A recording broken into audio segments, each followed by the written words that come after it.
Байлардын үйүнө азыраак барыш керек. Неге? Ошолорду көрүп, ошолордой болом деген түшүнүк пайда болот. Алардын унаасы күчтүүрөөк унаа, мисалы байраактардын байлык өзүнө жараша унаалары бар. Биз жөнөкөй унааларда жүрөбүз.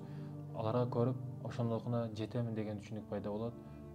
Үйүнү көрүп, ошонун үйүнө үй салам деген түшүнүк пайда болот. Демек, убактын ошого сарптап коет да. Бул жакта чоң максаттар турат. Эл жерге кызмат кылуу, балдарды тарбиялоо, келечек муңга кызмат кылуу. Ошондой улуу максаттар турат. Бул жерде ардыбаган үй жай, топурак. Сиз өлгөнүңүздөн кийин аны балаңыз ал үйдө жашабайт, баары бир заманбап техника күн сайын өнүгүп атат. Балаңыз бул үйдө эски деп бузуп, мусорго алып барып, мусорго, ал өзүңүздү бул жактагы топуракка, мусорду ал жактагы топуракка, үйүңүздөн чыккан топуракты ал жака. Неге? Бир өмүр кетип калды да, мусорго кетип калды. Бир өмүр деген. Бирөө өмүрүн кетирип, жаман көрүнүп, ар кимге жаман көрүнүп үй салган, аны эми бузуп, башка жерге ыргытып берген. Айтайын дегенде маселе урматтуу мекендешим.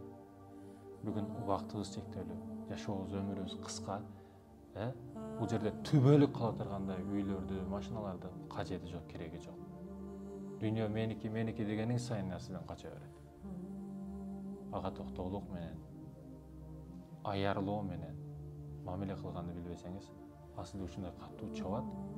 Ал правекке эч ким чабыла элек, эч кайсы эмес чабыла элек.